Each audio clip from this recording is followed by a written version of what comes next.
The drama in the land of the legacy media never seems to stop. Executive chairman of the Los Angeles Times, Dr. Pat Soon-Shiong, tweeted one of his opinion writers' pieces. Soon-Shiong wrote, Trump's healthcare disruption could pay off if he pushes real reform. Robert F. Kennedy Jr., he is our best chance of doing so.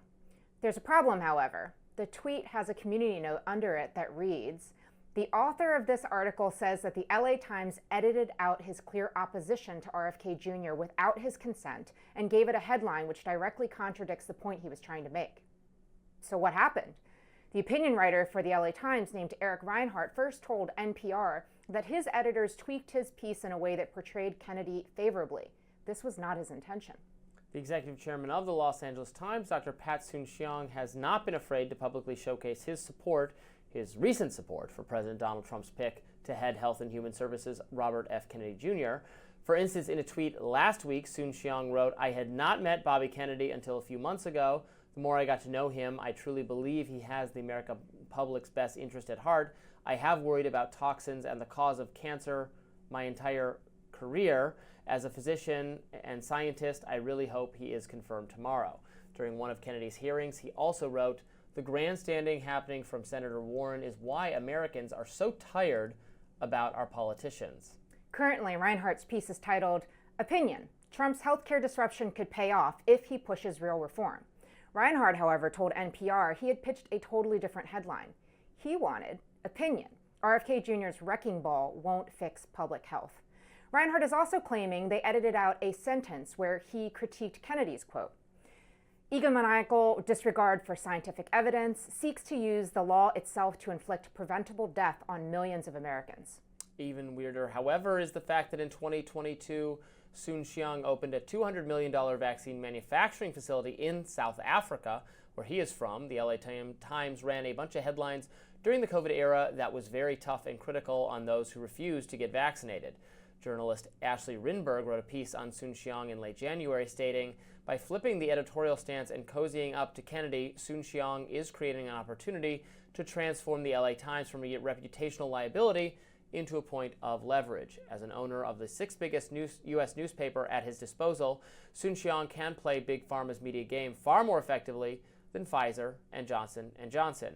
Soon-Shiong is now both publisher and advertiser. The real lesson is, if you want to own the issue, first you need to own the media. So this is a figure who was totally anti-Trump, anti-RFK Jr., Pat Soon-Shiong. He's a doctor. He's a billionaire who has a lot of money from vaccine manufacturing, vaccine-related business. So, of course, he would be against RFK Jr. and Trump.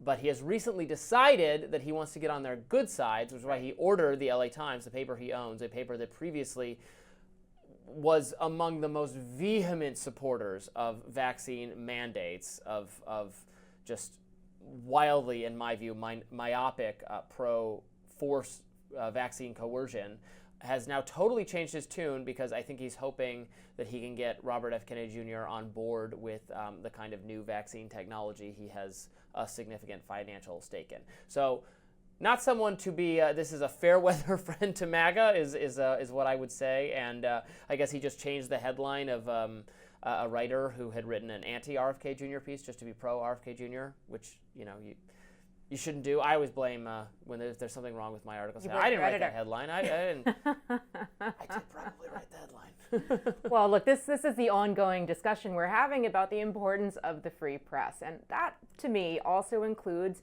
opinion writers, commentators who have their perspectives based on their own experience. And I do think it's really troubling to have any editor, regardless of which side of the aisle they're on and who they support, to be manipulating the intent of a piece this way.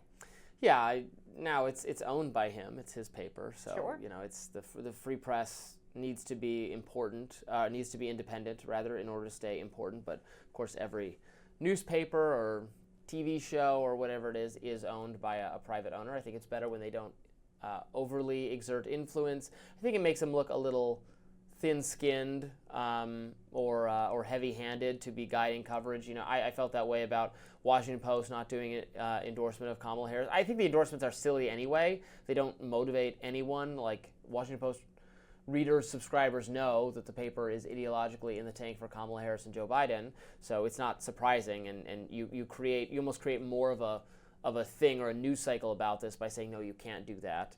But them doing it in the first place was very silly. Yeah, I think this is part of a troubling trend, though. I mean, there is supposed to be a brick wall between the editorial side, the opinion side of a newspaper, and the news side.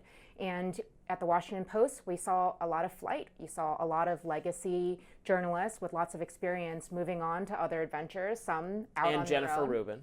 And yes, your favorite person in the world, Robby. People moving on to different adventures because of this. And I wouldn't be surprised to see some similar flight going from the Los Angeles Times after something like this. Well, all my opinions come straight from right here. No one That's tells clear. me what to say. So if you don't like what I have to say, take it up with me, not Next Star. That does it for us today on Rising. Please be sure to like, share, and subscribe so you never miss any content. And for those of you who like to listen while on the go, we're now available anywhere that you can find podcasts. Bye-bye.